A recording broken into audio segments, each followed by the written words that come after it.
His silver Range Rover coughed to a halt on a lonely stretch of highway, and a black woman rolled up her sleeves under a sputtering engine light. She worked in silence, her hands steady as he watched in disbelief. Then his gaze fell to the sapphire ring on her finger, decades old, impossibly familiar. He froze, questions roaring in his mind. Who is she, really, and what story is hidden behind that glinting stone? If this story of chance encounters and buried secrets stirs something in you, stay with us. Like, subscribe, or share your thoughts below to explore how a single ring can rewrite a lifetime. Brandon Knight eased his gleaming black Mercedes to a halt on the cracked asphalt outside Maple Creek Auto Repair, 2 towns west of Boston. The midday sun beat down on his tailored navy suit, and he glanced at his watch for the 3rd time in as many seconds. His meeting at Fairmont Copley Plaza was scheduled in 30 minutes, and the idea of missing a billion-dollar partnership filled him with a cold urgency. The stretch of Route 20 felt alien to him. No polished storefronts, no valet stands, just a row of single-story garages and weathered plywood signs. He popped the hood and stepped out, the heat of the engine propelling a thin spiral of steam into the air. He ran a hand through his carefully coiffed hair and cursed under his breath, glancing back down the road as if someone might materialize with a tow truck. A woman emerged from the repair bay, wiping her hands on a faded red rag. Her dark skin gleamed in the sunlight, and she wore a simple denim jacket freckled with greasy smudges. Her hair was pulled into a loose bun, a few curls escaping to frame her face. Brandon felt an unexpected twinge of impatience at the sight of her. This was not the polished image he was used to. "Looks like you could use a hand," she said, her voice even and unhurried. He opened his mouth, about to refuse, but the sight of her calm confidence made him hesitate. He glanced at the idle traffic behind him, the absence of any service vehicle, and the growing tension in his chest. "My car," he started, voice clipped. "It won't start. I have a meeting." She didn't let him finish. "I know what you need." Before he could demur, she set down the rag and moved to his car's engine.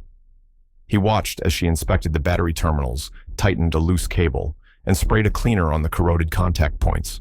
Her hands worked quickly, skillfully. He stepped closer, awkward in his polished loafers. Her movements were deliberate but swift, as if she did this 10 times a day. When she clicked the jumper cables back in place, she nodded once and backed away. He climbed in and turned the ignition. The engine roared to life. Relief and frustration collided in his chest. He opened the door. "Thank you," he said, expecting to pay her, or at least offer a polite tip.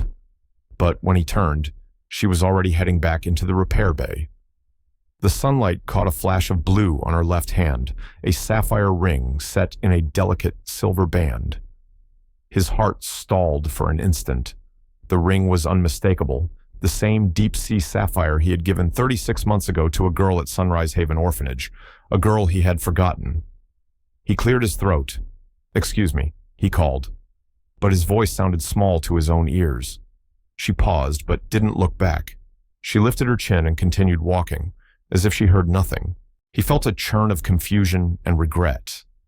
He reached into his pocket for his phone, thumb hovering over her number, but he didn't have her number. Not anymore.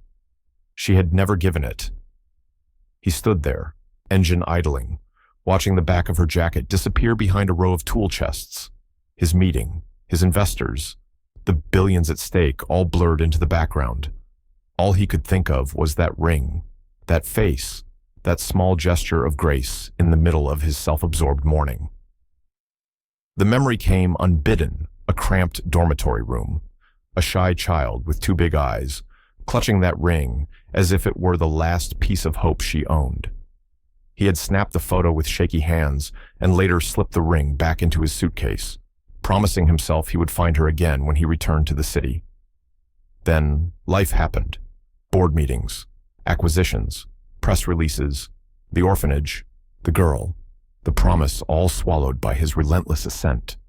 He started the car and eased forward, tires crunching over loose gravel.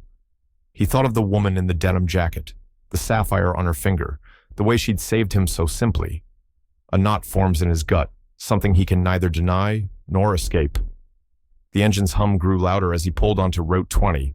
He didn't look back, but he knew that everything had just shifted under his feet. The boardroom at Fairmont Copley Plaza gleamed under crystal chandeliers as Brandon Knight closed his presentation on international mergers. Applause followed, but he felt hollow. He lowered his gaze to the polished mahogany table and attempted to stifle the echo of his own heartbeat. Every slide he delivered felt muted against the hum of a single thought: the woman who saved him on Route 20, Camille Foster. The name still burned in his mind, carved by the flash of that sapphire ring and her unwavering calm. He glanced around at his colleagues, suits, pressed and ties straightened, and realized none of them shared the weight in his chest. As the meeting adjourned, colleagues gathered around to congratulate him, but his smile never reached his eyes. He stood, collected his notes, and slipped out onto the balcony overlooking Copley Square. Below, the world moved on in its familiar rhythm taxis, weaving past the public library steps. Tourists snapping photos of the Hancock Tower, vendors calling out for customers. On the balcony ledge, he rested his palm and drew in a steady breath. He had built his career on precision and predictability. Today, neither applied. Back in suburban Maple Creek, Camille Foster closed the lid on a heavy draft of old photographs and legal documents at her mother's kitchen table. The lamp overhead cast a warm glow on faded family portraits, her mother young and smiling, a childhood home framed by flowering dogwood trees.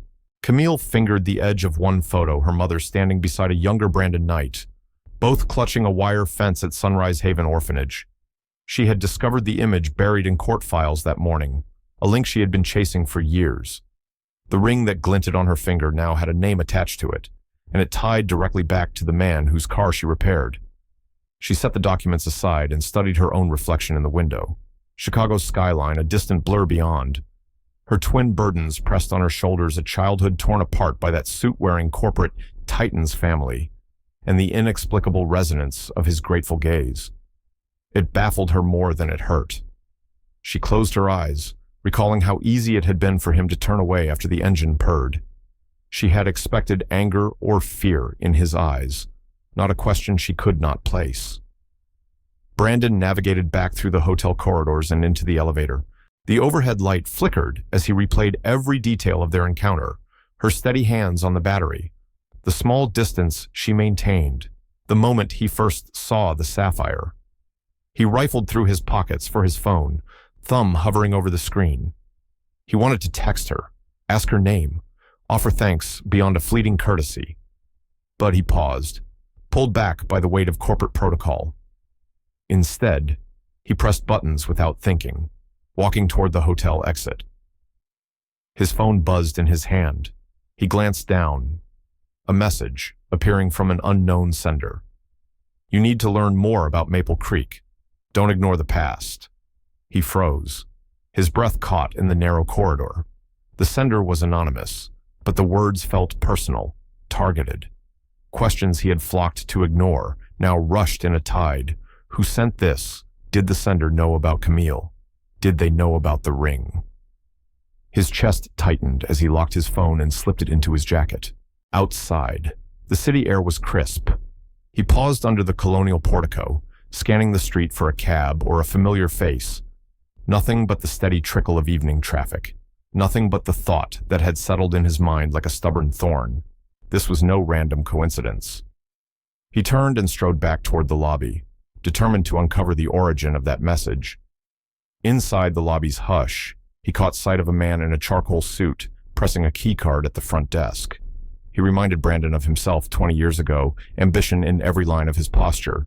But Brandon shook off the memory and pulled out his phone again, flicking through his emails. He needed to trace the sender, needed a clue. Yet every message in his inbox felt suddenly hollow compared to that single line of text. Meanwhile, Camille locked her front door and paused on the porch. A whisper of wind stirred the ring on her finger, the sapphire flashing in the dusk. She wondered if Brandon would reach out, if he would look past her family's history and see the woman she had become. She pulled her coat tighter. There was more to say and more to learn about him. But first, She had to decide whether to trust the man who, for a moment, treated her like any other skilled professional, not someone defined by her past. He didn't look back, but he knew that everything was about to change. Brandon returned to Knight Global's headquarters on State Street with the lingering scent of exhaust and rural dust still on his suit. The glass doors of the lobby reflected the crisp autumn morning, and he stepped inside with a purposeful determination. He bypassed the coffee station and strode past portraits of board members until he reached the heavy oak door of his private office. He closed it behind him and let out a slow breath that trembled in his chest. He needed something solid, a clue to anchor his racing mind. He moved to the large mahogany desk and unlocked the top drawer, revealing a hidden compartment he rarely accessed. Inside lay tokens from his childhood, a gold compass from his grandfather, a faded Polaroid of his first science project, and a leather-bound journal with his name embossed in gold. He lifted the journal and flipped through its yellowed pages, but memories of long board meetings and corporate conquests blurred in his vision. Frustration coiled in his gut, and he slammed the journal shut. His gaze drifted to a slim, unmarked envelope tucked beneath the journal. He hadn't seen it before. With shaking fingers, he slid it out. The envelope was brittle at the edges and sealed with faded wax. He broke the seal and withdrew a single photograph. Its corners were dog-eared and its surface scratched by time. In the photo stood a little girl in the empty courtyard of Sunrise Haven Orphanage. Her dark curls caught the sunlight, and she smiled up at someone just out of frame. On her left hand glinted a sapphire ring, the same sapphire he had watched that morning on Camille's finger.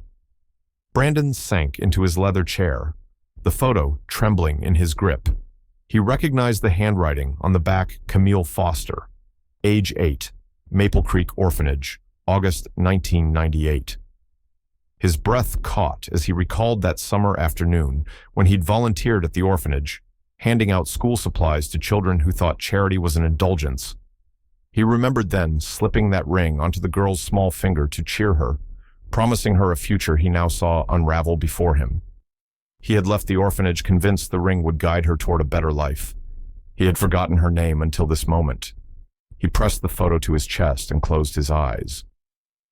The office was silent, except for the low hum of the building's air system. A cold awareness settled over him. Someone had placed this photo here with intention. Someone wanted him to remember. He scanned his desk for cameras or the slightest sign of intrusion. The compartment's lock showed no breach, only he had the combination. The thought of betrayal flared in his mind. Had Camille somehow reached into his world, or was this the work of a third party? He felt both betrayed and strangely grateful. Brandon stood and approached the window, looking out at the brick facades lining State Street. The city's pulse felt distant, as if he had left it behind when he first stepped into Maple Creek. He closed his fist around the photograph and turned back to his desk. He reached into the drawer again and found an insulated envelope addressed to Camille, neatly typed in his assistant's handwriting. He hadn't remembered requesting it. His mind raced. Did he send it after their last meeting? Or had he left instructions buried in buried folders he never revisited? He tore it open and found a set of old meeting notes from his father's legal files, referencing a land dispute in Maple Creek that involved a Lorraine Foster. His pulse quickened as he read about forged deeds and a hush payment that sent Lorraine away in disgrace. His father, Richard Knight, had orchestrated the takeover of her family's property 20 years ago. That property had become the site of a corporate expansion that paid dividends to the company ever since. Anger and guilt collided inside of him. He sank back into his chair and placed both the photo and the legal notes side by side. The pieces fell into a dark mosaic. Lorraine Foster had lost her home because of his family's ambition, and Marianne's daughter Camille had been raised under that shadow. He was confronted by the choice that had escaped him until now: continue to uphold his father's legacy, or break free and repair the damage done.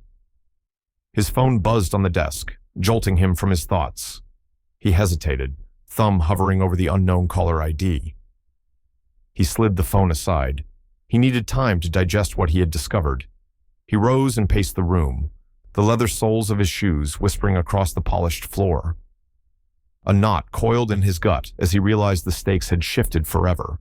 He could no longer pretend this was a simple act of kindness or corporate courtesy. The past had found its way to him, insisting on its reckoning. He turned out the desk lamp, plunging the room into shadows before switching on the overhead light to avoid leaving his office in darkness. He folded the photo and notes, slipped them into a sealed folder, and locked them back in the drawer. He stood there for a moment, the city lights seeping through the windows behind him, and exhaled. He knew he would not be able to walk away from this. His father's legacy, Camille's history, and his own responsibility were entwined now, and only he could unravel the knot. He didn't look back, but he knew he could never step away again. Brandon pulled his sedan into the driveway of 214 Oakwood Lane in Maple Creek, the narrow street lined with red brick homes and low iron fences. He hesitated, staring at the modest white frame house with its neatly trimmed hedges and creaky front porch. The afternoon sun slanted across the lawn, casting long shadows that flickered as the mature oaks above swayed in a gentle breeze.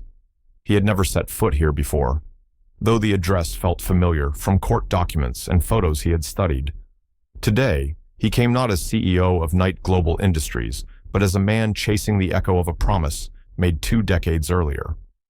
He climbed out of the car and smoothed the lapels of his navy blazer, suddenly aware of how out of place he looked. His polished leather shoes sank into the dew-soft grass. He crossed the lawn and reached the porch, where a single rocking chair swayed gently from the wind. He paused at the bottom step, noticing the small terracotta pot of late-blooming daisies beside the door. Each petal was edged with red, as if someone had painted on a delicate border. Camille appeared at the front door, moving slowly as she steadied her mother's wheelchair. Her jacket was simple denim, her hair pulled back in a low ponytail. Margaret Foster, her silver hair pulled into a neat bun, sat quietly in the wheelchair, hands folded in her lap. Her gaze was distant but alert. When Camille saw Brandon standing at the gate, her eyes widened in surprise and caution. "Brandon," she said, voice a soft question that carried layers of shock. The single word seemed to hang in the warm air, crackling with tension. He nodded, clearing his throat. "Camille, hi. I hope you don't mind me coming by." His voice wavered, the polished command tone replaced by something vulnerable. She frowned, but gestured toward the empty rocking chair. He took a seat, the wood creaking beneath him. From this vantage, he could see Margaret's taut shoulders and the way the afternoon light softened her features. He swallowed hard, realizing how fragile this moment felt. "I saw your mother earlier," he began, voice low. "I wanted to know more about her disappearance all those years ago." He paused, searching Camille's face for a sign of receptivity. Her arms tightened around her mother's chair handles, and her jaw clenched. "She's doing better today," Camille replied evenly. "I've arranged her medication and an extra caregiver for the afternoon." She hesitated, eyes flicking to the daisies, and then back to him. "But what do you want to know?" He dug into his jacket pocket and withdrew the faded photograph and legal documents he had found in his office. The photo showed a smiling 8-year-old Camille clutching a bright ring. The documents detailed how his father had pressured Lorraine Foster to surrender her land. He placed them on his knee, careful not to expose the pages. The fear in those old shadows suddenly felt alive. "I found this picture," he said, gently holding up the photo so she could see. Her eyes widened, a flash of sorrow crossing her face when she recognized the young girl. "That's me," she said in a whisper. She reached out to touch the photograph, tracing the sapphire ring with a trembling finger. Her mother's eyes flicked down to the image, and Margaret gasped, hand flying to her chest. "Where did you get that?" Camille asked, voice caught between disbelief and anger. Brandon swallowed. "It was at my office. I found it tucked away in a family keepsake drawer." He looked up at Camille, his expression earnest. "I never forgot that day at Sunrise Haven. I thought I did, but I didn't. That ring, it meant something then. It means something now." Camille's gaze flickered to her mother's lips, which moved silently. Margaret's hand reached out and gripped Camille's arm, steadying her. in that fragile moment, Camille looked back at Brandon with eyes brimming with a mixture of hurt and guarded hope. "You walked away," she said softly. "You gave me a ring and never came back. You let me believe someone cared." He shook his head. "I was a child then, too caught up in my own world. I promised I'd find you, but I got lost in that world. I thought all this time I'd done you a favor by moving on." His voice cracked. "I was wrong." Tears welled in Camille's eyes. She looked down at her mother's hands, folded like patient offerings. Then she lifted her gaze to his. "My mother told me stories about a kind boy who saved her life once. She didn't know you were my enemy then, but she believed he was a friend." Brandon felt his chest tighten further. He held her gaze. Desperate for forgiveness, he feared he didn't deserve. The air in the porch seemed to hum with unspoken memories. Margaret leaned forward, voice soft but firm. "He's here now." Camille. Camille exhaled, composure fraying. She stood and walked to the daisies, bending down to touch their petals. Brandon watched her back, hoping she would turn to him. She ran her fingers over a bloom, breaking a petal between her thumb and forefinger. She stood slowly and faced him, petals falling to the grass. "I need proof," she said, eyes bright. "Proof that you'll stay and not walk away again." Brandon stood, closing the distance. He reached into his pocket and produced a small, wooden music box inscribed with her initials, something he'd bought all those years ago but never delivered. He placed it gently in her hands. Her breath caught. She opened the box, and a soft melody drifted between them. A single tear escaped her eye. She looked up at him, uncertainty and yearning mingling in her gaze. Before she could speak, the screech of tires shattered the moment. A black SUV pulled to the curb. A man in a dark suit stepped out, briefcase in hand. He paused under the porch light, watching them with a cold, appraising stare. Brandon and Camille exchanged a glance fraught with alarm. The stranger lifted his phone, as if capturing the scene. She didn't look back. But he knew. Something had changed. Brandon found himself driving onto Maple Creek's main street more often than he ever imagined. His sedan rolled past the low storefronts and a cluster of oak trees shading the community center where he and Camille had breathed life into an aging, paint-splattered barn. He parked beside a weathered Ford pickup truck that sat loaded with replacement parts for the center's generator. Camille was already there, elbow deep in greasy wiring. Her sleeves rolled up to reveal slender, scarred forearms. Over her shoulder, he saw the bright yellow letters stenciled on the community center door, Foster Renewal Center. "Morning," he called softly, mindful of the tang of machine oil in the air. She glanced over her shoulder, pushed a stray curl behind her ear, and smiled. It was a small gesture, but it carried a warmth that reminded him why he'd come back so many times. He stepped out of the car, removed his blazer, and handed it to her. "I thought you might need this," he said, but she shook her head. "I'm fine," she replied, voice steady. "We've got to get this old generator running again. The elementary school needs the extra lights tomorrow." She jerked her chin toward her truck, and he climbed into the cab to fetch a toolkit she had stowed inside. As they worked side by side beneath the humming fluorescent lights, Brandon realized how natural it felt to be there. No boardrooms, no reporters, no tailored suits. Only two people determined to dig into tangled cables and bring power to a neighborhood that had learned to cope with darkness. He tightened a bolt on the generator's bracket while she calibrated the voltage regulator. Their hands brushed, and she looked up, eyes curious, but neither of them spoke. It was enough to share that silent moment of cooperation. Later that afternoon, they loaded a battered flatbed truck with crates of school supplies and boxes of canned goods donated by local businesses. Maple Creek Elementary's principal, Mrs. Delgado, stood in the schoolyard, greeting each delivery with a nod and a grateful smile. Children sat on the swings under the maple trees, watching them as if they were part of some parade. Camille waved at them, and they waved back, small faces alight with anticipation. Brandon handed her a box brimming with notebooks and pencils, and their fingers closed briefly around the handle together. He felt a flicker of something deeper: pride, guilt, hope, all at once. These supplies were more than stationery. They were symbols of possibility, of connection. He realized he had spent years chasing profits and acquisitions, blind to the simple needs that could change a child's day. Seeing the kids' eager faces softened the boundaries he had built between his world and theirs. As dusk approached, they unloaded the last crate and walked back toward the community center. The sky was tinged with lavender, and the first stars began to wink into view. Margaret Foster emerged from the side door, her shawl wrapped tightly around her shoulders. She smiled at them and beckoned Brandon aside. "You've done a fine thing here," she said, voice gentle but firm. "My granddaughter depends on this place. We all do." Brandon nodded, swallowing the lump in his throat. He looked at Camille, standing tall beside him, and realized the woman he saw in her was stronger than any board member he had ever known. She shrugged off her jacket and handed it to him, her eyes meeting his with quiet gratitude. "Thanks for staying," she murmured. He hesitated, searching for words that sounded more genuine than any apology he could muster.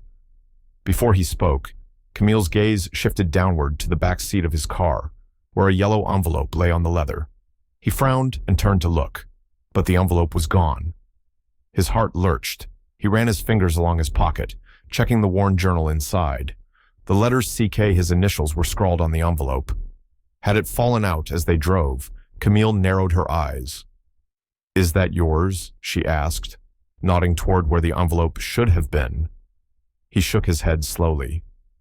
"I had that this morning," he said, voice tight. "I thought I lost something."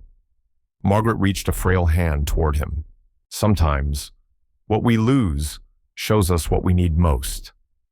He looked back at Camille, then at the darkening street.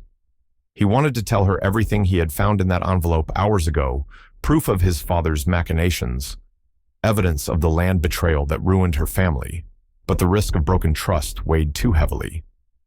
He swallowed and offered her a half smile. "Let's call it a night," he said. She nodded and turned toward her car. He watched her walk away, each step measured and resolute. Margaret followed slowly, gripping her granddaughter's arm. Brandon stood beneath the glow of a single street lamp, the envelope's absence like a whisper in his mind. He knew he couldn't ignore the contents any longer. He needed to be honest, but he also needed to protect the fragile trust growing between them. As the door to the community center clicked shut behind him, he realized their worlds were no longer separate. The boundaries he had once maintained between wealth and want, power and vulnerability, were dissolving under the weight of shared purpose. She didn't look back, but he knew something had changed. Brandon sat behind the polished oak desk in his city office, the late afternoon sun glinting off the framed diplomas lining the wall. He stared at his computer screen, where news notifications scrolled across a local Maple Creek bulletin: Knight Global CEO spotted at community center and corporate heir spending time in Maple Creek neighborhood. The headlines felt like arrows striking him. He closed his eyes and pressed his thumb against his temple. Every notification was a reminder of how far he had strayed from the corporate script his family expected. Across town, in the marble halls of the Four Seasons Boston, Richard Knight was pacing outside a boardroom. His tailored three-piece suit bore the precision of decades spent in power. He clenched a leather-bound folder under one arm and tapped his finger against the ornate silver cufflink on his wrist. Inside the folder were meeting minutes, market forecasts, and a timeline for Knight Global's expansion into Maple Creek, the very community Brandon had immersed himself in. Richard paused at the doorway and inhaled deeply, bracing himself for the confrontation he had delayed too long. Inside the room, the board members sat in stiff leather chairs, their expressions taut. The air smelled faintly of fresh coffee and tension. When Brandon entered, the hush was palpable. He greeted his father with a nod and took his seat at the head of the table, shifting uncomfortably under a spotlight he neither sought nor welcomed. Richard closed the folder with a decisive snap. "Brandon," Richard began, voice low but carrying through the room. I've learned you've been spending time in Maple Creek with Camille Foster. The name hovered in the air like a challenge. Brandon inhaled, steadying himself. I have, he replied evenly. She runs the community center project with my support. She's doing important work. A board member cleared his throat. Sir, this is a distraction. We are weeks away from the grand opening of the Maple Creek development. Investors are looking for assurances. Richard's gaze turned icy. Investors won't care about charity when the bottom line suffers. Brandon, you must choose this personal involvement or our corporation's future. Brandon's jaw tightened. He remembered how Camille had tended to her aging mother earlier that week, her gentle words to the children awaiting new desks at their school, the way she thanked him for believing in her. He felt a fierce protectiveness rise within him. He met his father's gaze. I choose to stand by her, he said, voice firm. The community matters as much as the company. Silence stretched across the room like a taut rope. Richard's face darkened, and for a moment, Brandon saw the cold strategist who had shaped his career. Then Richard looked away and exhaled slowly. The board member shifted in his seat, the tension spiking. Richard folded his arms. Fine, he said quietly. But understand this Maple Creek is the cornerstone of our legacy. If you jeopardize that, you jeopardize your place here. You have until the board retreat next week to sever ties or step down. Brandon remained silent, the weight of the ultimatum settling in his chest. He excused himself and exited the room, leaving the rumble of his father's voice behind. In the hallway, he leaned against the cool marble wall and closed his eyes. The corridor lights flickered overhead, echoing his turbulent thoughts. A message tone pinged on his phone. He glanced down to see a text from an unknown number tonight. 4 Seasons, 7 p.m. No signature, only the time and place. He pocketed the phone and walked outside into the pale evening light. The city's buzz muffled by the confrontation still echoing in his mind. Maple Creek felt distant now, and yet closer than ever. That evening, he arrived at the grand ballroom of the 4 Seasons, draped in crystal chandeliers and brushed with gold leaf. Guests in formal attire mingled, champagne flutes in hand.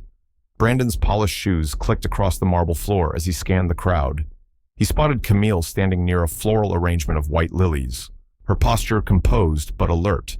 She wore a simple navy dress that flared at the waist, her attempt to blend in, he supposed. Yet she stood out more than any designer gown in the room. He approached her, heart pounding. Camille, he said quietly. She turned, surprise flickering in her eyes. The music softened as they greeted one another, but the hum of conversation pressed around them like a wall. Brandon, what are you doing here? She asked, voice low but firm. This is not your world. He exhaled, seeing her guarded stance. My father gave me an ultimatum. I need you to understand what this means to me and what you risk by trusting me. Her eyes narrowed. Why would I trust you? After everything you built those developments on what was taken from my mother. He swallowed. I know. I'm trying to make it right. He touched the music box he had tucked into his jacket pocket, the same one she had opened on his porch weeks ago. It felt like the only tangible link he had left to prove his sincerity. She studied him, emotion flickering across her face. Anger, pain, something deeper. Show me, she whispered. Before he could respond, the room's grand double doors opened. Richard emerged, a glass of champagne in hand, his gaze sweeping the ballroom. His eyes locked on Brandon and Camille, and he raised his glass with a curt nod. The guests followed suit, turning to watch the exchange unfold. Brandon felt every pair of eyes tracing his every move. Camille's expression hardened. She took a slow step back, her hand brushing against the music box. We'll talk tomorrow, she said, voice steady. She turned and walked away, leaving him standing beneath the chandelier's glare. He didn't look back, but he knew something had changed. Camille stepped into the 4 Seasons ballroom and felt as if she had crossed into another dimension. Crystal chandeliers dripped light onto polished marble floors, and ornate carpets swallowed her every step. She adjusted the strap of her navy dress, the fabric clinging slightly in the humid air. Guests in silk gowns and tailored tuxedos drifted past ornate floral arrangements, their laughter tinkling like piano keys. She clutched her clutch purse to her chest, arms tight against her sides. Brandon appeared beside her, a glass of champagne in hand. His posture was poised, but he moved with a protective tension, as though he could sense every gaze turning toward them. He offered her his arm, and she slipped her hand through his forearm. He guided her through a sea of expensive watches and designer heels, smiling politely at the board members who greeted him with hushed congratulations. He felt her fingers tremble against his sleeve. They paused beside a table of hors d'oeuvres, smoked salmon on cucumber rounds, tiny beef Wellington bites glistening with juice. A sommelier angled a tray of white wine toward them. Brandon raised his glass. "You want anything?" he asked softly, aware of how small she seemed against the grandeur around them. Camille shook her head, eyes darting to the guests seated at nearby tables. She saw Julien Devereaux, a steel magnate she recognized from his headline-making acquisitions, chatting with an ambassador. She saw Cassandra Whitman, a fashion mogul whose charity gala had helped fund the community center. They all radiated an air of exclusivity that Camille had never inhabited. The closer she moved toward their tables, the more acutely she felt the distance between her world and theirs. Brandon noticed her gaze and gently steered her away. "Let's find a quieter spot," he murmured. He guided her behind a towering ice sculpture, carved into the shape of the company's crest. The water sparkled and melted in slow drips, feeding a basin below with clear droplets. Its cool presence offered a measure of privacy from the glittering chaos.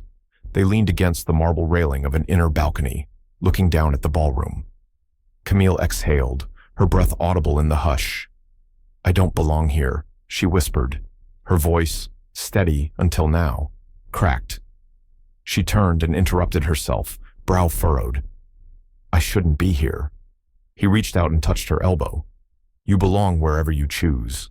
"Not because of this," he said, gesturing at the champagne glasses and ornate walls, "but because you're the one who's rebuilding something that matters."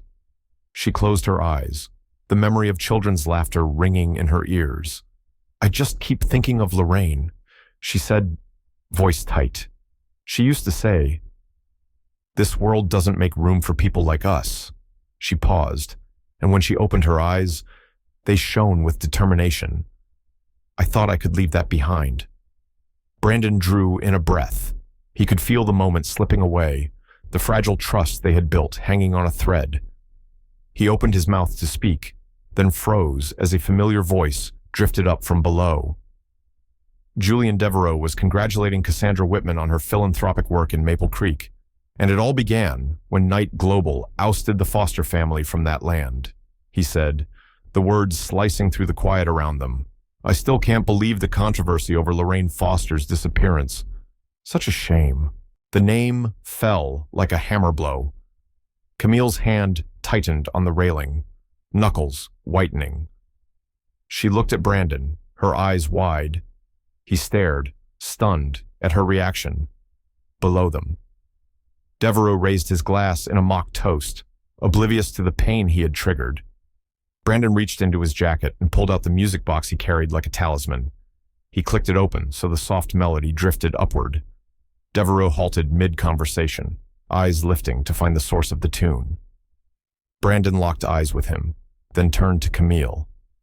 "I'm so sorry," he said, voice low. "I never wanted you to hear that." She stepped away, her hand loosening on his arm. Her posture stiffened as she fought to steady herself. The world around them seemed to pulse with light and sound, and yet all Camille could feel was the hollow echo of the man's words. "Lorraine Foster," she said, voice hushed but strong. "The woman you called Lorraine is my mother." Brandon felt the floor shift beneath him. He opened his mouth, but no words came. His gaze flicked between Camille's face and the crumpled edge of the balcony. Everything he had built, every apology offered through action or gift, seemed to vanish into thin air. Below, guests raised their glasses, toasting some trivial success. The music box continued its gentle cadence, oblivious to the tension above. Camille turned away, her shoulders squared and resolute.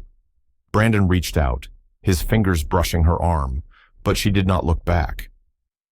The melody lingered in his ears as he realized the gulf between them had widened once more. He didn't look back, but he knew. Everything had shifted. The day after the gala, Maple Creek felt quieter than usual. Camille Foster arrived at the auto repair shop before sunrise, the old overhead lights flickering awake as she pushed open the heavy metal door. The scent of oil and rubber wrapped around her like a familiar coat. She glanced at her wrist, where the sapphire ring shimmered under the fluorescent glow. There was no comfort in its shine today, only a reminder of broken trust. She greeted her colleagues with a curt nod and dove into her work. The engine of a neighbor's pickup growled beneath the lifted hood, its pistons clanking like a warning bell. She tightened a bolt and tested the starter motor. It coughed once, twice, then roared to life. She allowed herself a brief smile before the roar settled into a steady hum. The small victory was hers, but the emptiness in her chest remained. Brandon's messages pinged her phone throughout the morning and afternoon, texts veiled in apology, gentle inquiries about her mother's health, an invitation to meet at the community center. Each time, she deleted the notification without reading it. She focused on routine tasks, replacing brake pads, adjusting carburetors, balancing tires, anything that demanded precision, and left no room for wandering thoughts. He persisted. The next day, his email arrived at 8 a.m., a direct request to review the new proposal for the Foster Renewal Center's expansion. He attached detailed site plans, budget worksheets, and a personal note, "I believe in what you're building. Please let me know how I can help." Camille stared at the screen, her fingers hovering over the keyboard. She wanted to type a refusal, a blunt dismissal. Instead, she closed her laptop and walked outside into the humid air. Meanwhile, Brandon sat at his desk in the Night Global boardroom, the leather chair pressing into his back like an accusation. He rubbed his temples and scrolled through the land deed files his father had commissioned decades ago. Each document detailed the legal maneuvering used to seize Lorraine Foster's property. The deeds had been signed under false pretenses, recorded with fabricated witness statements, then quietly filed away. His father's name, Richard Knight, appeared on every line. His blood ran cold as he realized the full extent of the injustice. He assembled the papers into a neat stack and tucked them into a brown manila envelope. He planned to deliver them to Camille in person, evidence that might force her trust back into place. As he reached for his coat, his assistant knocked and entered with a fresh coffee. He waved her off, mind racing with the weight of his family's sins. That night, as the city lights twinkled across the Charles River, he drove back to Maple Creek alone. He parked under the giant oak that marked the corner of Oakwood Lane and Maple Street and climbed out, the envelope heavy in his hand. He walked to Camille's front gate, the gravel crunching under his shoes. He hesitated, his heart hammering. He rang the bell once, twice, but no light appeared behind the curtained windows. He placed the envelope gently against the gate and backed away. As he turned, he glimpsed a figure at the window, Margaret Foster's silhouette. She watched him through the glass, tears catching the light. He lifted his hand in a silent wave, but the figure receded and the door remained closed. The next morning, he received a message from Mrs. Delgado, principal of Maple Creek Elementary. "Can we meet today at the community center? It's urgent." He smiled at the thought of familiarity and purpose, but the note felt like a lifeline and an anchor. He replied immediately, "I'll be there at 9. At 9 sharp. He arrived at the Foster Renewal Center, where a dozen neighbors stood in a semicircle on the lawn. Their faces were drawn and anxious. Mrs. Delgado approached him, voice low. "Camille's gone," she said. Brandon's stomach dropped. "She left early this morning. Said she had to deal with something at her mother's. No goodbye." He looked at the gathered crowd, then at the empty doorway of the barn-turned community hub. The ring on his desk cried out a question he wasn't sure he was ready to answer. He climbed the steps to the porch and found the manila envelope he had left on the gate, its flap torn open and papers strewn across the boards. He gathered the documents, deeds, affidavits, forged signatures, each one a testament to his father's betrayal. His phone buzzed. A text from an unknown number. Meet me at the Sunrise Haven Orphanage ruins. Noon. Sunrise Haven had been shuttered years ago, the orphanage where he had first met Camille as a child volunteer. He squared his shoulders and pocketed the documents.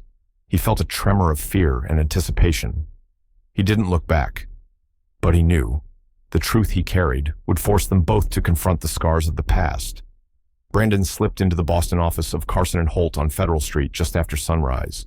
The polished marble lobby smelled faintly of coffee and leather. He passed the reception desk and nodded at the young paralegal, then mounted the stairs to a suite of wood-paneled conference rooms. Anita Boyd, a senior partner, sat behind a long table, her silver hair pulled back in a low chignon. She rose to shake his hand, her gaze steady. "I have the affidavits ready," she said, placing folders on the table, "and the scholarship fund paperwork. You wanted anonymous contributions." He slid into a chair and nodded. "I want to set up the Foster Scholarship Fund today, 50,000 to start, and I need you to review the orphanage deed dispute quietly. No press until I say so." Anita tapped a pen on the folder. "Understood. We'll draft the motion for review and handle the filings. I'll coordinate with the orphanage's former staff to secure witness statements." Brandon folded his hands. He pictured Camille's astonished face when she discovered the fund. He pictured Margaret's relief. He felt the weight of every transaction in his bones. "Thank you," he said. "I owe it to them to get it right." He left the firm with the folders tucked under his arm, breathing in the chill morning air before heading south toward Maple Creek. The drive was quiet except for the hum of the engine and his own thoughts. He rehearsed the next steps, coordinating medical care for Margaret Foster, delivering the scholarship announcement to the community center, and initiating the legal review to challenge the forged land deeds. At 2 that afternoon, he pulled into the driveway of 214 Oakwood Lane. The white clapboard house sat quietly beneath a sprawling oak. He carried a handwritten letter, a check from Knight Global's Inmate Relief Fund, and paperwork for a private home healthcare service. Margaret opened the door with a slow smile. Her shawl was wrapped tightly around her shoulders, but her eyes lit up at the sight of him. "I came as soon as I could," he said softly, extending the letter. "I wanted to apologize in person and make sure you have what you need." He placed the envelope in her hands and knelt to adjust the heating pad at her feet. He helped her settle the paperwork on her lap. She unfolded the letter and read the first line, "I will return everything my father took from you." Her eyes glistened. He waited as she scanned the check and the service agreement. She pressed her hand to her chest and nodded once, sharply, as if sealing a pact. She mouthed, "Thank you," and closed the envelope. He rose and placed a gentle hand on her shoulder. She offered a quiet nod, gratitude and sorrow mingling in her gaze. He left as silently as he had arrived, closing the door behind him before Margaret could add another word. Later, at the Foster Renewal Center, Camille unlocked the barn door and stepped inside. The diesel generator hummed steadily now, powering the new fluorescent lights. Shelves of school supplies gleamed beneath the overhead fixtures. A polished bench and a wheelchair ramp greeted her. The faded sign that once read, "Community Help Wanted," had been replaced by a fresh banner announcing the Foster Scholarship Fund. She paused, heart pounding. She crossed the wooden floorboards and tapped the scholarship flyer.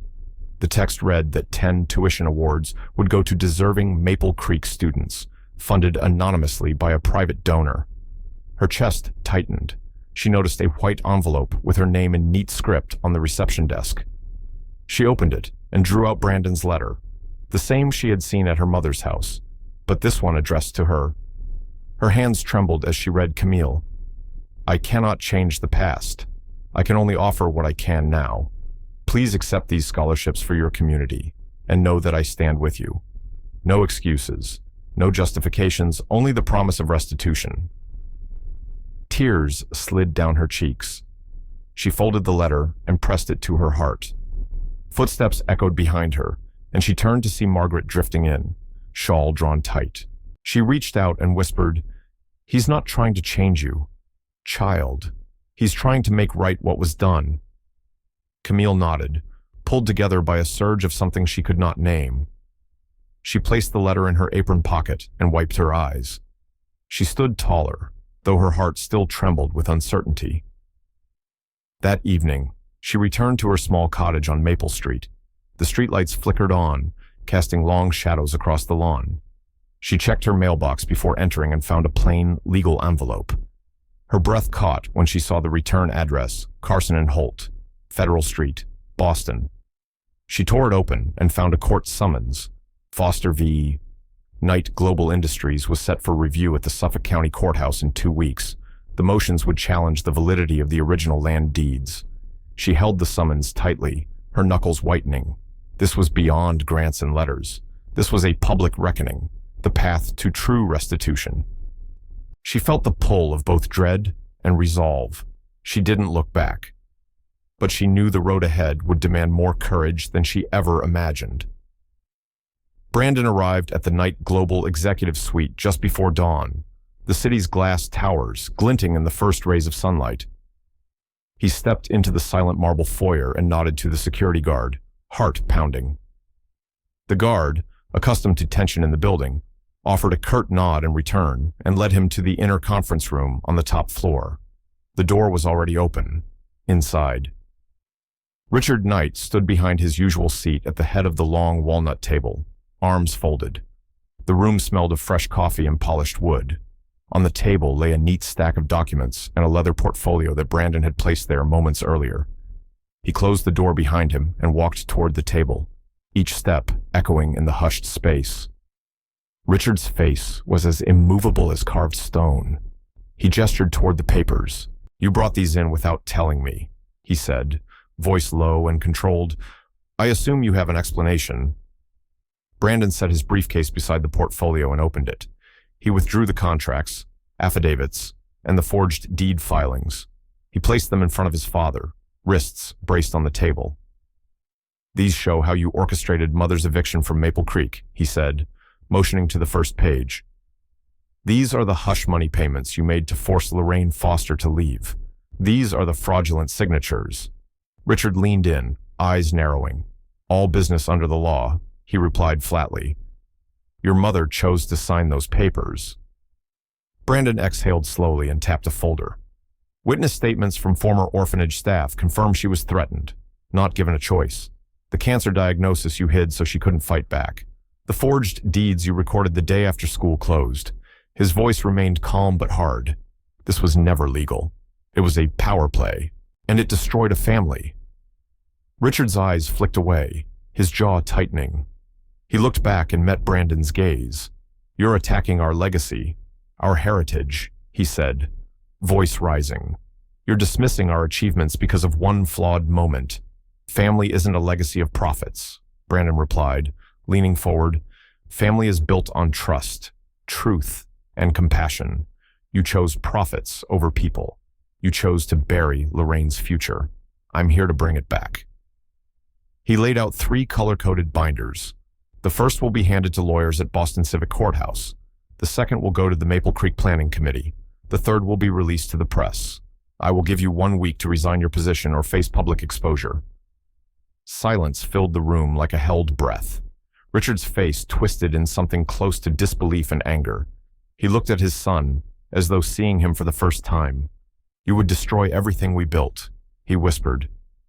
Brandon stood tall. "I would restore what you stole. This is your chance to make it right, or you can watch it all fall apart." Richard closed his eyes and exhaled. The room was still. Finally, he spoke so quietly it almost sounded like a plea. "What do you intend to do next?" Brandon gathered the remaining papers and slid them back into the portfolio. "I will publish the truth on the day of the Maple Creek expansion opening. Camille will present the evidence alongside me. We'll open the Foster Renewal Center on that site instead. The world will know what happened here, and I'll stand by her." Richard opened his eyes. For a moment, the hard lines of his face softened. He leaned back, considering. Without another word, he reached for his own briefcase, extracted a pen, and signed a resignation letter. Then he pushed it across the table. Brandon accepted it without relief or triumph, only a quiet resolve. That evening, Brandon returned home to find a message waiting on his phone. The screen showed Camille's name. He tapped to open. "I haven't forgiven you, but I don't want to forget you." He stared at the words, heart heavy with the weight of everything he'd done and everything he would do next. The night deepened around him, but he felt a strange sense of calm, as if stepping into the light for the first time. The truth had been chosen, and there was no turning back. He didn't look back, but he knew the hardest part was just beginning. The morning air in Maple Creek felt electric as people gathered around the freshly paved community square.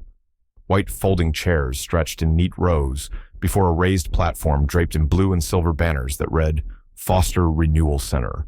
Reporters with microphones clustered near the front, cameras on tripods focusing on the podium. Blood orange sunrise light painted the small brick storefronts behind them in soft hues. Brandon Knight stood beside Camille Foster, their shoulders nearly touching, the evidence binders tucked beneath his arm. For the first time, they faced the same crowd as equals, rather than strangers bridging two worlds. Camille glanced at Brandon, eyes reflecting determination. He nodded, passed her the microphone, and stood back as she cleared her throat. The hush deepened until only distant birdsong broke the silence. She began in a steady, clear voice. 20 years ago, land was taken from a family here, and a mother vanished under threats no mother should face. She paused, looking at the crowd neighbors whose homes lined the dirt roads, farmers who had watched seedlings sprout beside that land, children learning to ride bikes on the cracked pavement. Today, we stand not to avenge the past, but to heal it. She stepped aside, Brandon lifting the microphone. He met her gaze for a moment before addressing the assembly. "No one has the right to build a future on another's hurt," he said simply. His tone was measured, stripped of corporate polish. He laid the 3 binders on a table before them and lifted the top folder. "These are the records of deeds forged by Knight Global. These are the witness statements from orphanage staff and former neighbors. These are the payments made to silence a mother facing cancer." He ran a finger along the binder's edge. "We will share these files with the public this afternoon." Gasps rose from the seated guests. Some faces went pale, others reddened with anger. A board member in the front row, clad in a gray suit, stood and stepped back, anger twisting his face. He muttered something to his colleague before stalking off the platform. Richard Knight's resignation lay in Brandon's pocket, but this felt like a larger reckoning.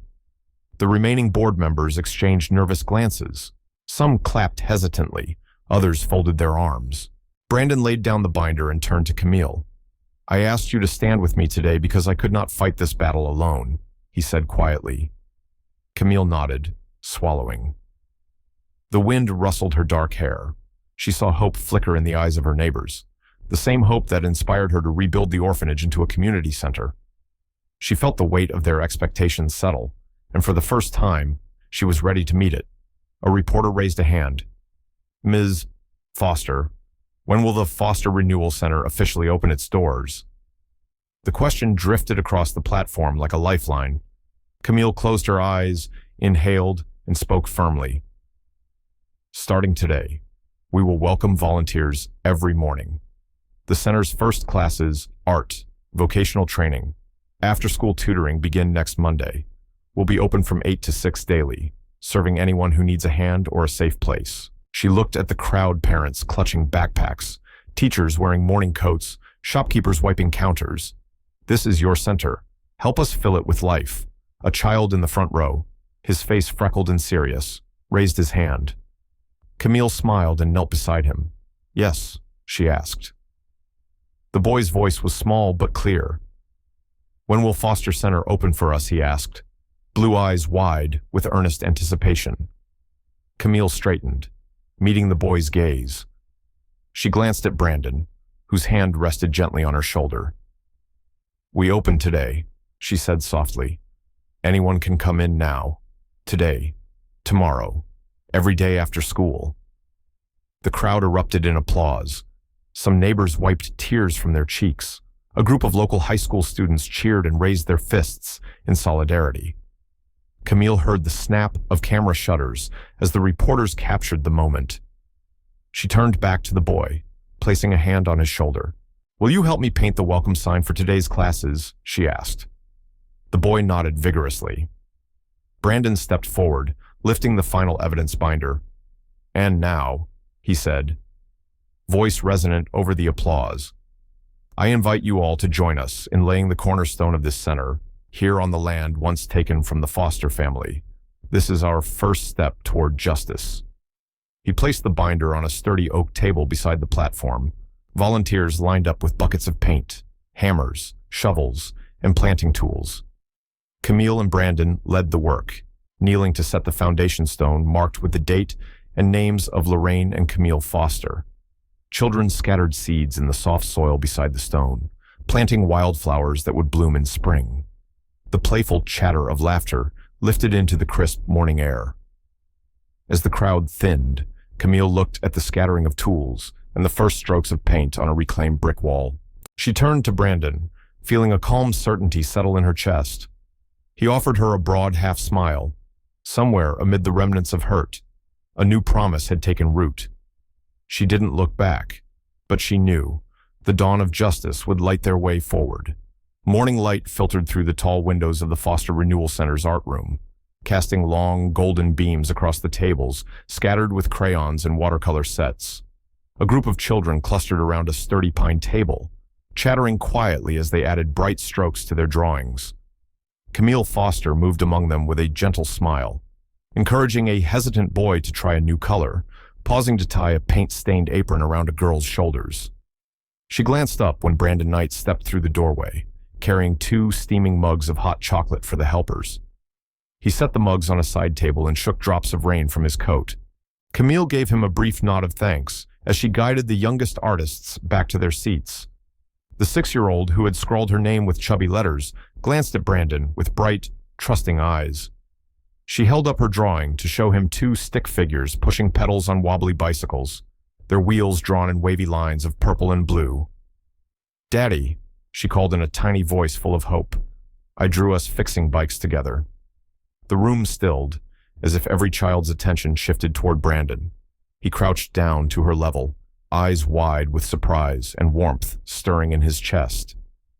"That's perfect, Emily," he said, voice soft, fingers brushing the paper. Camille stood beside him, her cheeks blooming with color. She watched Brandon's face soften into something unfamiliar and new pride, perhaps, or the first flicker of belonging. Lorraine Foster, her mother, who had returned only days before, stepped into the room, her shawl draped over one arm. She paused, watching the scene unfold, her expression a blend of relief and wonder. Emily ran forward, thrusting the picture into Lorraine's hands. Lorraine knelt to take the drawing, her eyes misting as she saw the 2 adult figures holding wrenches instead of crayons. She looked up at Brandon, placing a gentle hand on his shoulder. Her voice trembled as she rose, holding the picture close.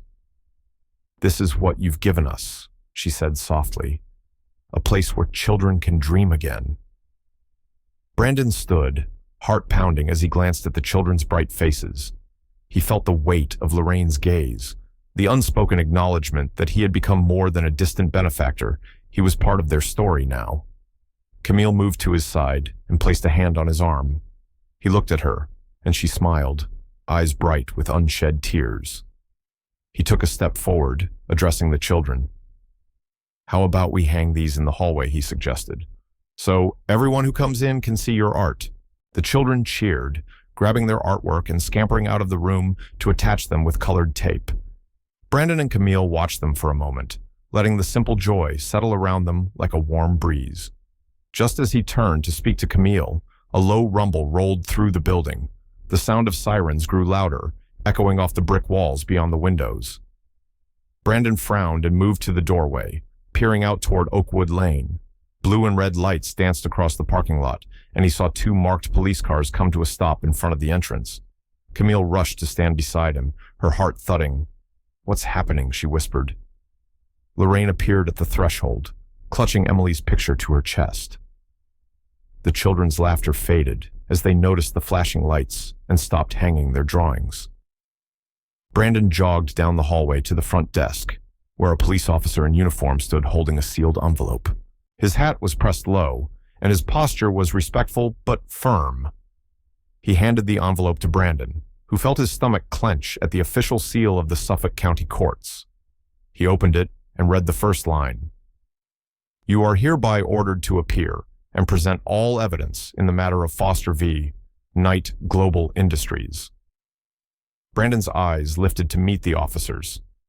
"This was expected," he said quietly, the summons he had prepared now delivered in person. The officer nodded and stepped back. Camille approached, her face pale but resolute. She looked at the summons, then at Brandon. Her eyes flickered with a mix of fear and determination. "You knew this would come," she said softly. "You told me the fight wasn't over." Brandon folded the paper carefully and tucked it into his coat pocket. He turned to the children clustered by the windows, their tiny faces full of questions. He knelt beside Emily, who looked at him with wide eyes. "It's okay," he told her, voice steady. "Sometimes we have to stand up where people can see us, so they know justice matters." She nodded, clutching his hand. Camille exhaled, placing her hand on his shoulder. "We face it together," she said, voice steady but tinged with urgency. Outside, the police cars remained, and a small group of reporters gathered at the edge of the lot, ready to film. Brandon stood and drew a steadying breath. He reached out and took Camille's hand. "Let's go," he said softly. She squeezed his hand once, and together they stepped into the hall, their footsteps echoing on the linoleum floor. They didn't look back, but they knew the true test was just beginning. The tall windows of Knight Global's State Street headquarters framed Boston's skyline as board members filed into the glass-walled conference room. Richard Knight sat at the head of the long mahogany table, gaze fixed on the financial reports spread before him like a gauntlet. The morning sun cast narrow stripes across the vinyl chairs and the polished surface, illuminating the headlines that read, "Public Trust Erupts and Stock Value Plummets." He tapped a silver pen against the pad in front of him, lips pressed into a thin line. Across the table, the chief financial officer's hand shook as he adjusted his glasses, voice trembling with numbers no one wanted to hear. "The stock is down 15% since yesterday," the CFO said, swallowing hard. "Shareholders are calling for explanations. Our quarterly projections look grim." An uneasy hush fell over the room as the projector flicked to life, displaying an image of the Foster Renewal Center's ribbon-cutting ceremony and a ticker of community polls evenly split between critics of the Knights and supporters of Brandon and Camille. Richard's jaw tightened. He reached for the remote, clicking to mute the screen, but the damage was done. A prominent corporate attorney cleared his throat, leaning forward. "We must take legal action to reclaim that land immediately. I recommend filing injunctions against the Renewal Center to stop operations until ownership is resolved." His words hung heavy in the air, and a murmur of agreement rippled through the board. Richard's eyes blazed. "No one," he rasped, "has the right to tear down what my family built. We will fight this." Meanwhile, Brandon stood outside the Detroit Public Courthouse, the heavy stone columns rising behind him like silent sentinels. He held a crisp, official summons requiring him to appear and prove his right to the disputed property. The weight of that paper pressed into his palm as he read the formal language, "Foster v. Knight Global Industries." He inhaled the cool spring air, then turned and walked briskly to his car.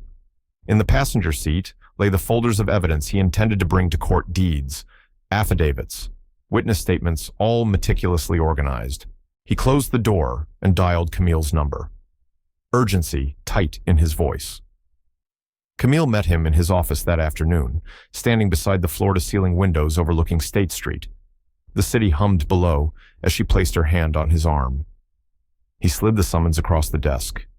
"They want to see every document," she said softly, eyes tracing the embossed seal.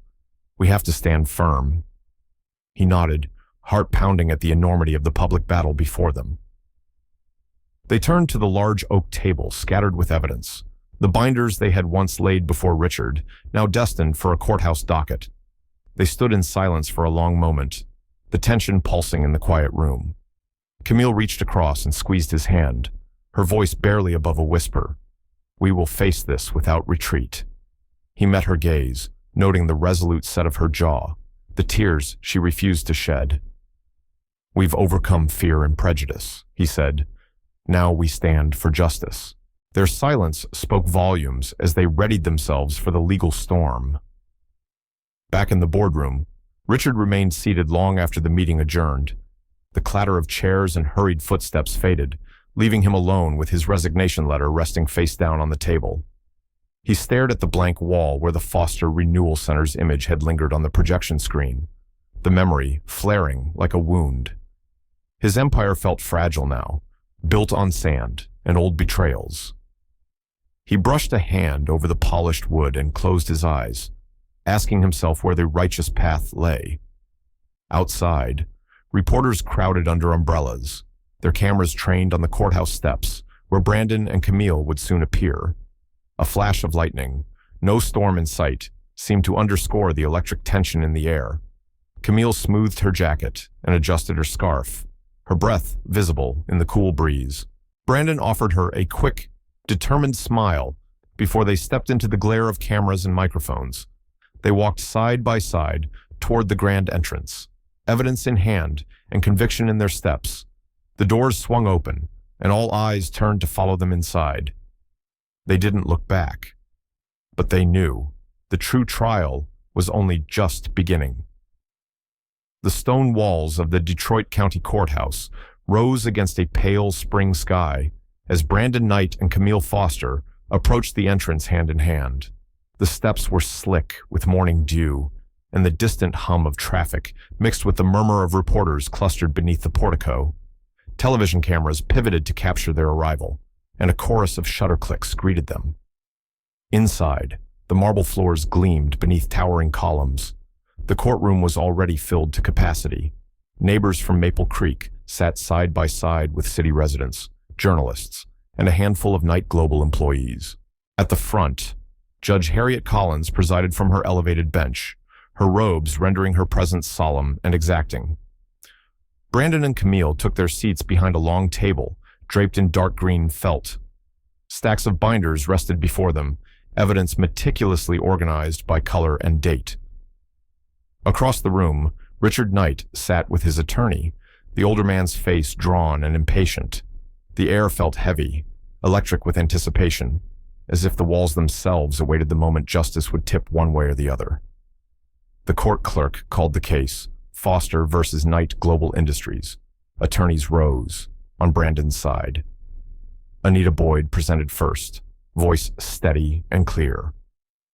She laid out the chain of title documents, highlighting the forged signatures that had transferred Lorraine Foster's property to the Knight estate. She introduced witness statements: the orphanage janitor who had overheard threats, the neighboring farmer who saw construction crews clear the land under cover of night, the hospital administrator who had records of Lorraine's cancer diagnosis coinciding with the deed transfer. Each testimony was punctuated by gasps from the audience, a collective shudder of recognition. Camille watched these unfold with her fingers intertwined in Brandon's, the weight of her mother's story pressed into her chest, but she drew strength from Brandon's unwavering gaze. When Anita finished, the opposing counsel stood, voice measured but strained.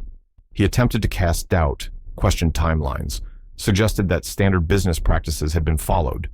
He appealed to shareholder interests and framed the dispute as a minor clerical error, not a deliberate act of malice.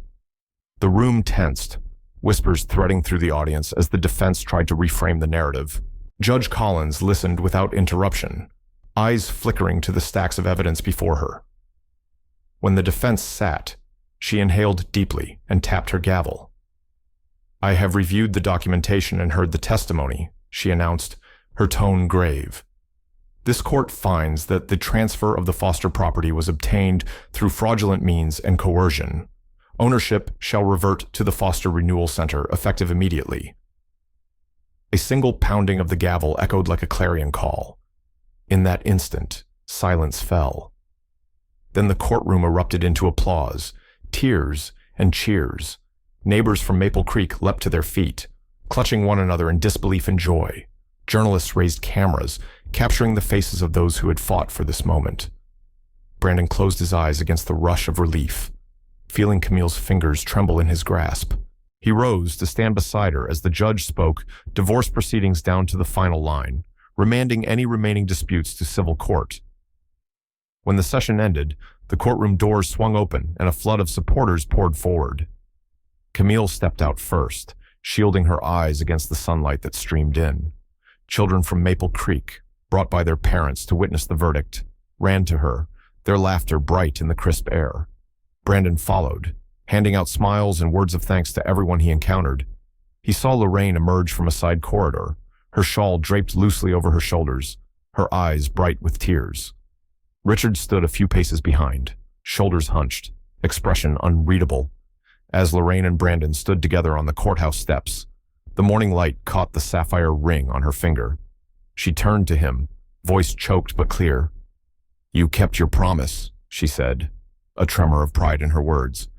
Brandon reached out and gently squeezed her hand.